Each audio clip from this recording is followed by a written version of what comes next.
Bonjour, j'espère que vous allez bien. Comme d'habitude, je vous fais une vidéo pour expliquer le travail que je vous envoie. Donc cette semaine, comme je vous envoie le travail aujourd'hui, vous pouvez me le renvoyer jusqu'à lundi. Au lieu de vendredi, on va dire lundi. Et deuxième chose, qu'est-ce que je voulais dire? Ah oui, vous avez deux choses à faire. Vous devez corriger dans un premier temps le travail sur les grands explorateurs de la semaine dernière. Donc je vous envoie la correction. Et ensuite faire les exercices là que je vais vous expliquer. Et concernant vos expressions écrites, j'ai pas encore fini de les corriger. D'ailleurs, j'ai pas tout reçu. Dépêchez-vous ceux qui n'ont pas fait de me les envoyer et moi, je vous les renvoie dès que j'ai fini. Alors, je vous explique. Le travail, il est en trois parties. Deux toutes petites et une moyenne. Je vous rassure. La première partie, c'est sur voyage et aventure. La deuxième partie, c'est du vocabulaire. Un exercice de vocabulaire. Et la troisième partie, le plus gros morceau, c'est la suite de l'origine des mots. Alors, je reprends dans l'ordre. Première partie, bilan de la séquence voyage et aventure, pourquoi aller vers l'inconnu. J'espère que vous vous rappelez que depuis un moment déjà, notre thème en cours c'est voyage et aventure, pourquoi aller vers l'inconnu. C'est pour ça qu'on a étudié Jack London, Sylvain Tesson. À chaque fois, c'était pour essayer de répondre à la question de pourquoi partir, qu'est-ce qui nous pousse à partir, quelle motivation, dans quel but. Donc on a étudié plein d'auteurs et plein de textes. Jack London, Sylvain Tesson, Nicolas Bouvier, Jean-Christophe Ruffin. C'est tout. Tous les grands explorateurs de la semaine dernière, Christophe Colomb, Hernán Cortés, tout ça. J'en oublie peut-être, mais tout ça c'était pourquoi partir. Et bon, on va s'arrêter là. Sur ce thème, on va changer de thème. Et donc, pour faire un bilan, je vous demande de faire une carte mentale. C'est ça l'exercice, faire une carte mentale pour répondre à la question pourquoi partir. Et en gros, vous allez me faire un résumé de toutes les motivations qu'on a évoquées en classe depuis le début. Sylvain Tesson, c'était pourquoi il est parti en Sibérie, c'était quoi ses motivations, mais aussi dans sa vie en général, je vous ai un peu raconté sa vie, qu'est-ce qui le motive, pourquoi le voyage, pourquoi l'aventure. Et vous faites une carte mentale avec pourquoi partir au milieu et puis toutes les motivations possibles autour. Et si vous avez d'autres idées qu'on n'a pas évoquées en cours, vous pouvez rajouter, pas de problème. Et moi après je ferai un méga mix de toutes vos idées et pour faire une carte mentale avec toutes vos réponses. Voilà, ça c'est la première partie. Ensuite, deuxième partie, un petit exercice de vocabulaire sur inventer et découvrir. Parce que la semaine dernière, dans le travail sur les grands explorateurs, je vous ai demandé la différence entre inventer et découvrir, et j'ai vu que c'était pas si clair que ça pour tout le monde. Du coup, exercice simple, je vous ai mis des phrases, et il faut compléter par le bon verbe, soit c'est inventer, soit c'est découvrir. Et il n'y en a qu'un possible, sauf peut-être une phrase où je me suis dit que toutes les deux ça passait. Bon, je vous laisse voir. Ah oui, et mes phrases elles sont toutes au passé, donc ça va être du passé composé, à inventé ou à découvert. Je vous les lis. A. Phrase A. Pythagore a les propriétés des triangles rectangles. Le théorème de Pythagore. Vous devez connaître en cinquième. Non? Ouais, j'espère. Des maths. B. Isaac Newton a la loi de la gravitation. Ça c'est de la physique. C'est la loi qui explique pourquoi les trucs tombent vers le bas et pas tombent vers le haut. C. En 1879, Thomas Edison a l'ampoule électrique. Donc la première ampoule. D. Clément Ader a le premier avion motorisé en 1890. E. Alexander Graham Bell a le téléphone en 1876. F. Christophe Colomb a l'Amérique en 1492. Je ne l'ai pas écrit. G. En cours de physique, j'ai que l'eau bout à 100 degrés. H. Il a que son frère fumait en cachette. I. Dans le grenier, j'ai un vieux coffre plein de trésors. J. Elle a une nouvelle recette de gâteau. K. Il a un gros mensonge pour pouvoir sécher les cours. Voilà, donc à chaque fois inventé ou découvert. Ensuite, Pardon, j'ai bugué. Deuxième partie. Troisième partie. D'où viennent les mots? Alors, vous vous rappelez, j'espère, que on avait posé la question, enfin j'avais posé, seule face à ma caméra, la question de où viennent les mots. Et pour commencer à y répondre, je vous avais parlé des mots qu'on avait empruntés à d'autres langues. Donc d'où viennent les mots en français? Première réponse, on en a emprunté à d'autres langues. On avait vu plein de mots empruntés à l'arabe, au néerlandais, au latin, tout ça. Et deuxième autre réponse possible, on a formé des mots, on a inventé des mots par composition, les mots composés. On a pris un mot, on les a collés et ça a fait un nouveau mot. Et je vous avais dit, il y a une troisième méthode, donc il y a l'emprunt, la composition et il y a aussi la dérivation. Troisième possibilité, et ben on va faire la dérivation aujourd'hui. Je vous lis ce que j'avais écrit. Nous avons déjà vu que certains mots étaient empruntés à d'autres langues, les emprunts, et que d'autres étaient créés par composition, les mots composés. Aujourd'hui, voyons la troisième méthode de création des mots en français, la dérivation, donc qui forme des mots dérivés. La dérivation, qu'est-ce que c'est? La dérivation permet de former des mots à partir d'un radical, en ajoutant un ou plusieurs éléments, qui sont les préfixes et les suffixes. Je ne sais pas si on en a déjà parlé, enfin je sais qu'on n'a pas fait de leçon dessus. Après, est-ce qu'on a déjà parlé comme ça? Je ne sais plus. Radical, on a déjà parlé de radical parce qu'on a parlé de famille de mots. On avait dit les mots d'une même famille, c'est les mots qui ont le même radical. Ça, normalement, vous savez. Mais alors, préfixe et suffixe, pas sûr qu'on en ait parlé. Peut-être que c'est nouveau pour vous. Petite remarque, pour former un mot composé, je reviens au mot composé, nous avons vu qu'on additionnait un mot français plus un mot français. Ou alors une racine grecque ou latine plus une racine grecque ou latine. Donc à chaque fois, un mot, on colle. En dérivation, on additionne des éléments qui ne sont pas des mots. C'est ça la différence. Ce sont des morceaux de mots. En vrai, on ne dit pas ça, mais bon, je vous passe le terme compliqué. On va dire que c'est des morceaux de mots. Un radical et des préfixes ou des suffixes. Tout ça, c'est pas des mots complets, c'est des morceaux de mots. Radical, préfixe et suffixe. Donc des morceaux qu'on va assembler pour faire un mot. Le radical, c'est quoi? Le radical, c'est la racine, le pilier d'un mot. Ce qui va nous donner le plus d'informations sur son sens. Par exemple, dans la famille chanter, enchanter, chanson, chanteuse et déchanter, le radical, donc la racine, c'est chant. C'est la base de ces mots. Et à partir de ce radical chant, on peut ajouter, donc accrocher des préfixes. Pré, ça veut dire devant, avant, comme dans précédent, précommandé. Donc préfixe, c'est tout ce qu'on va mettre devant, qu'on va coller devant.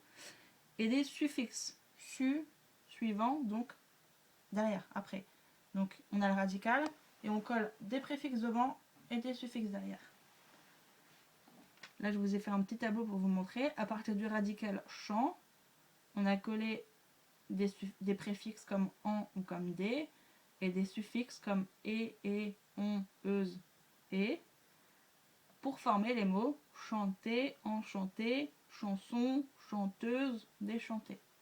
Voilà, c'est ça le système. À partir d'un radical, on crée des mots dérivés en rajoutant des préfixes et des suffixes. Vous verrez qu'on peut rajouter un préfixe devant, un suffixe derrière, ou alors juste un préfixe devant et rien derrière, comme dans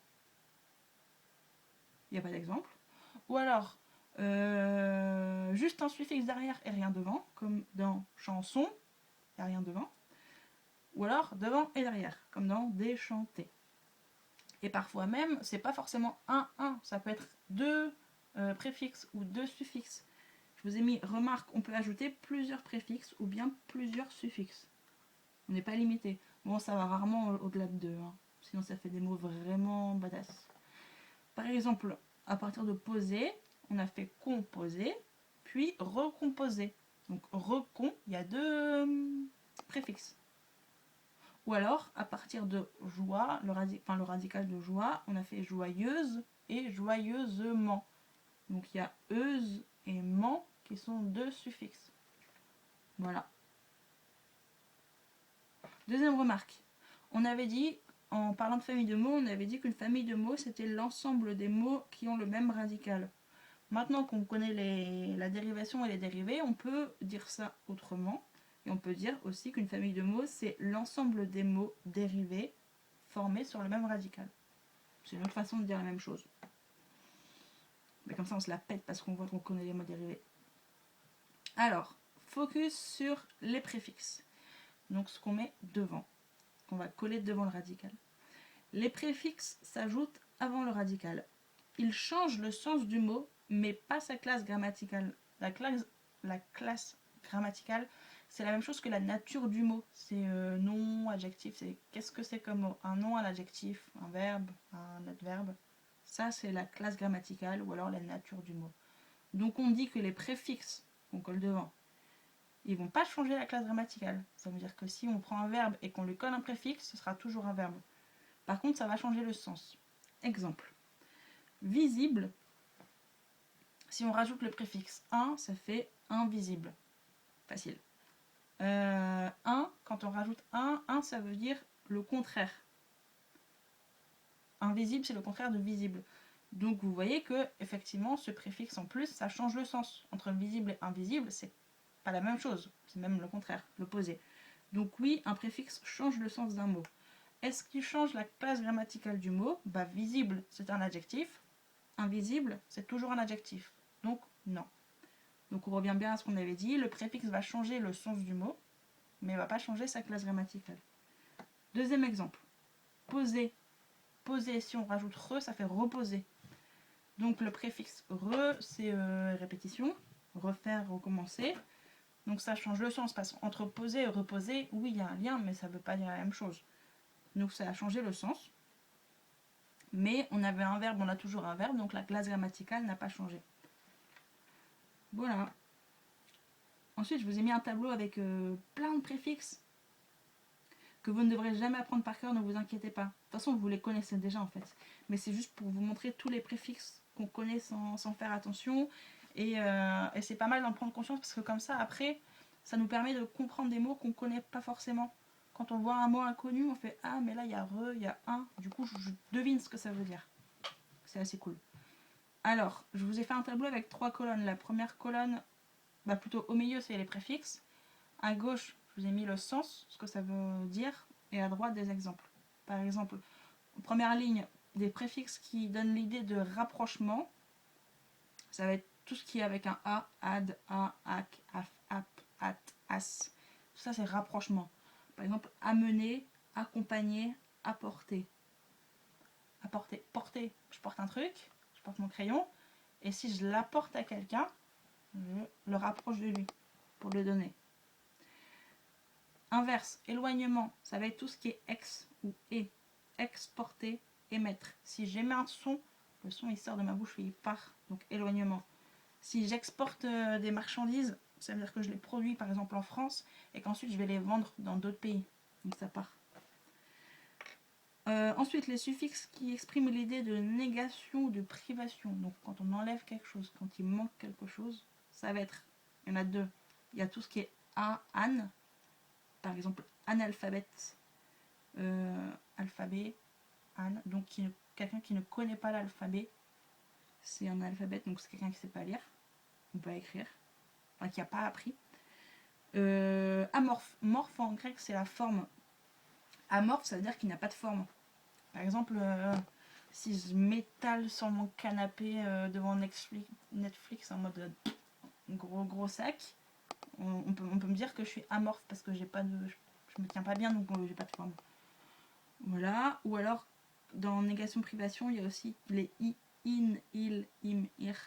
C'est la série des contraires là. Visible, invisible, remplaçable, irremplaçable. Voilà, possible, impossible. Tout ça c'est contraire. Un préfixe qui veut dire dans quelque chose. Alors il ressemble, c'est aussi le un. Un ça peut être soit contraire, possible, impossible, soit dans. Par exemple, importer. Tout à l'heure on a dit exporter c'est produire et ensuite vendre à d'autres pays. Importer c'est le contraire, c'est faire venir la marchandise qui a été produite à l'extérieur. Donc ça vient dans notre pays ou dans notre entreprise ou dans voilà un mouvement comme ça. Ou emménager, c'est s'installer dans un appartement. Les préfixes qui veulent dire avec ou ensemble, c'est la série des co, con, co, col, comme, corps. Complot, quand on complote, c'est à plusieurs, ensemble. Correspondre, c'est toujours à au moins 2 personnes. Une correspondance quand on écrit des lettres. Voilà. Ceux qui veulent dire à travers, il y a trans. Il y en a 2. Il y a transtratresse. Vous vous rappelez les radicaux? On avait dit les radicaux, souvent, un même radical peut prendre des formes différentes, se bidouille un petit peu. Les préfixes et les suffixes, c'est pareil. Je vous dis, con, co, col, comme, corps, c'est le même en fait. Il y a juste la lettre de la fin qui change. Et pourquoi elle change la lettre de la fin? Parce qu'il y a un effet caméléon de quand on va coller le préfixe, on a le radical et on va coller le préfixe, la lettre, elle va s'adapter à la lettre du début du mot pour bien se coller. Par exemple, non, je suis pas dans la bonne ligne. Correspondre. On a répondre qui commence, bon, qui n'existe plus mais qui existait avant comme mot. Ça commence par un R. Du coup, quand on va rajouter co, ça va faire corps. Ça va la fin du préfixe. Vu que là, ça commence par un R, là, ça va se faire effet caméléon pour se transformer en R. Tout ça pour vous dire que con, co, col, comme, corps, c'est le même préfixe. Sauf que la dernière lettre, à chaque fois, elle se caméléonise, hein, n'est-ce pas? Le fameux verbe caméléoniser avec le début du mot. Donc là, je reviens à ce que je disais. Transtratresse, c'est à peu près le même préfixe, qui veut dire à travers. Et sinon, il y a per, par, qui est le deuxième. Donc transmettre, perfection. Il y a une idée de traverser. D'ailleurs, traverser, c'est à travers. On a parlé de Sylvain Tesson en Sibérie. Il y a un train en Russie qui s'appelle le Transsibérien. Pourquoi? Parce qu'il traverse toute la Sibérie. Un train qui traverse la Sibérie. Voilà. L'idée d'opposition, ça va être anti, comme dans antivirus, anticorps, anticonstitutionnellement, ou alors contra, contre, contrefaçon, contraception, contre-argument. Si on débat, que vous me donnez un argument et moi je vous casse votre argument avec un autre argument, j'aurai un contre-argument. Voilà. Ceux qui veulent dire, les suffixes qui veulent dire dessus, supérieur, tout ce qui est, c'est super, supra, sur. J'ai oublié un tiret après supra. Super, supra, sur. Mes petits tirets, c'est pour montrer où est-ce que ça se attache. C'est les attaches. Avec superposer, survivre, dessus. Et les préfixes qui veulent dire dessous, inférieur, c'est sub, sous, sus, sud. Comme dans soustraction ou suggérer. 17 minutes, elle est longue la vidéo. Les préfixes, ils veulent dire devant ou avant, ça va être ante ou anté, comme dans antécédent, c'est tout ce qui est avant. Par exemple, si vous allez chez le médecin et qu'il vous demande vos antécédents médicaux, ça veut dire les maladies ou surtout les opérations que vous avez pu avoir avant. Ça l'aide à comprendre ce qui vous arrive aujourd'hui, c'est vos antécédents. Voilà. Et l'autre préfixe qui veut dire avant, c'est pré ou pro, comme dans préposition. Une préposition, ça se met devant un mot. Proposer, voilà. Et le dernier préfixe qu'on a ici, c'est celui de la répétition ou du retour. C'est re ou ré, comme dans revenir, ramener, refaire, recommencer. Et voilà. Ça, c'était pour les préfixes. Maintenant, focus sur les suffixes qui se mettent à la fin. Les suffixes s'ajoutent après le radical. Eux, ils ne changent pas toujours le sens. Attention.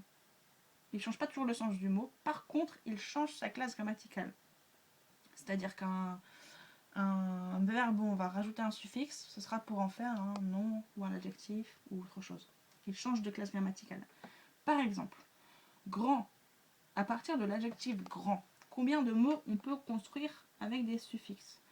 On a grandir, on a rajouté le suffixe ir et on a fabriqué un verbe. On peut faire grandeur avec le suffixe heure et on fabrique un nom. On peut faire grandement avec le suffixe ment et on fabrique un adverbe. Donc vous voyez que là, le sens du mot, il n'a pas tellement changé. Entre grand, grandir, grandeur, c'est toujours la même idée de grand. C'est pas très très différent. Par contre, on a fait un verbe, un nom, un adverbe. Tout ça à partir d'un adjectif. Voici quelques suffixes fréquents en français. première ligne des suffixes nous permet de former des noms masculins. On a âge, hâteur ou heure, yin, yé, man, comme dans paysage, voyageur ou musicien. Pour fabriquer des noms féminins, on a ad, ans ou sens, action et t, comme dans glissade, réjouissance, affirmation et volonté. Pour fabriquer des verbes, on a tous les et, mais notamment les ifier, les iser, les nés, comme dans intensifier. À chaque fois, on a intense et on rajoute ifier, ça fait intensifier. Aiguiser, aigu plus isé, aiguiser. Rendre aigu. Façonner, voilà. Pour former des adjectifs, on a able, r, et, e, ible, yin, al, if. J'ai l'air fine à dire des mots comme ça, des bouts de mots. Bref, comme adjectif, on a faisable, qu'on peut faire, c'est faisable. Quelqu'un qui a de la volonté, c'est volontaire. Qui habite en France, c'est français. Voilà, et enfin pour les adverbes, c'est celui que vous connaissez le plus en général, c'est le fameux suffixe ment. Heureusement. Pam, un adverbe. Et donc on arrive aux exercices. Maintenant que vous connaissez tout la dérivation, radical, préfixe, suffixe. Premier exercice. Exercice 3. Entourer les préfixes en bleu. Précisément, hein, à la lettre près. Vous ne me faites pas un vieux boudin, il faut me dire qu'est-ce qui, bien coupé, qu'est-ce qui correspond au préfixe, et le reste, c'est le radical. Donc, les mots, c'est relâcher, transporter, illogique, surnaturel, apparaître, encadrer, contredire et énerver. Exercice suivant. Former les mots dérivés du verbe venir à l'aide des préfixes près, pro, par, sur, sub, con et ad. Donc vous devez coller chacun de ces préfixes un à un au verbe venir pour former tous les dérivés de venir. Voilà. Exercice 5. Ça commence pareil. Former les mots dérivés du verbe mettre à l'aide des préfixes re, pro, trans, per et ad. Et ensuite, dans un deuxième temps, employer chacun de ces mots dans une phrase. Exercice 6. À l'aide du suffixe qui convient, former des noms. Déjà là on est passé au suffixe. Tout à l'heure c'était des préfixes. Maintenant on parle du suffixe. Et en plus je vous dis pas lequel. Donc c'est à vous de vous débrouiller. Ce que je vous dis c'est que j'ai par exemple le verbe passer. Et je veux former le nom dérivé de passer. Un, passe. Et vous rajoutez le suffixe qu'il faut. À partir de jouer, un, joue, explorer, changer. Même chose mais avec des noms féminins. Résister, la, résiste, embrasser, habile et fier. Voilà, vous rajoutez le bon suffixe à la fin pour former un nom. Vous n'avez rien à inventer, hein, m'inventez pas des mots, il faut juste retrouver des mots qui existent déjà. Exercice 7. Écrire les noms dérivés de ces verbes à l'aide du suffixe ation. Là je vous donne le suffixe, donc c'est plus simple. Vous avez une série de verbes et ils ont donné des mots, des noms dérivés qui finissent tous par ation. Faut retrouver. Animer, ça fait l'anima. Hésiter, imaginer, célébrer, associer et adapter. Exercice 8. Former des mots dérivés de la classe grammaticale indiquée avec le préfixe un, il, im, en, plus un suffixe de votre choix. Qu'est-ce qu'il faut faire? C'est pas compliqué, c'est juste la consigne qui est compliquée.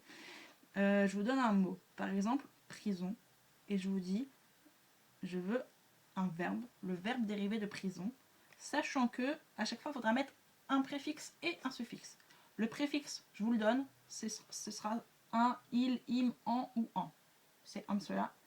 Par contre, le suffixe, je ne vous le donne pas, il faut le retrouver. Donc par exemple, prison, si on rajoute un préfixe et un suffixe et que ça fait un verbe, c'est emprisonner. Emprisonner. Et vous devez faire la même chose avec terre, où je veux un verbe, caisse, où je veux un verbe, barque, où je veux un verbe, flamme, où je veux un adjectif, poser, où je veux un adjectif, registre, où je veux un nom, et chanter, où je veux un nom. Voilà. Et bien sûr, je ne l'ai pas dit, mais pour tout ça, si jamais vous voulez travailler avec un dictionnaire, il n'y a aucun problème. Dernier exercice, c'est un bilan du coup Là, on a vu la dérivation, mais on avait déjà vu les emprunts et la composition. Et donc, dans cet exercice, on va pouvoir maintenant voir toutes les étapes de formation des mots, parce que je vous avais déjà dit qu'à partir d'un mot, on va en former un autre, puis un autre, puis un autre. Et en général, il y a toute une chaîne comme ça. Quand on veut retrouver l'histoire d'un mot, ça fait toute une chaîne avec bam, on dérive, et après bam, on compose, et après bam, bam. Voilà, ça mélange les différentes techniques. Donc, on va pouvoir expliquer les différentes étapes de la formation d'un mot. Par exemple,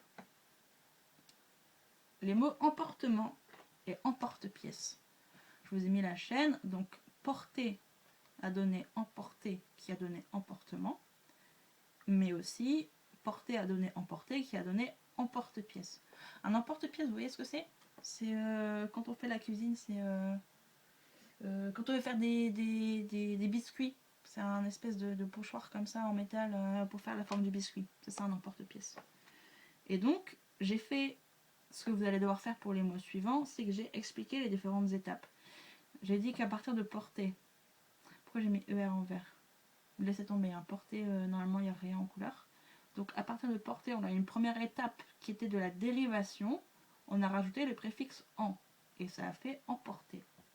Et de là, il y a eu deux branches. Une branche où on a fait nouvelle dérivation emportement avec le suffixe ment, et une autre branche de composition où on a fait emporte-pièce en rajoutant le mot pièce. Donc moi, ce que je vais vous demander de faire pour les deux mots suivants, c'est de, pour chaque étape, m'indiquer si c'est dérivation, composition ou emprunt.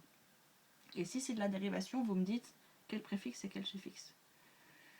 Vous allez devoir m'expliquer le mot rechecker, qui n'est pas dans le dictionnaire. J'ai cherché, mais pourtant moi je l'utilise. Je suis sûre que vous l'utilisez parfois, donc c'est du français. Par exemple, j'ai rechecké la liste des invités pour le mariage. C'est bon, on a tout le monde.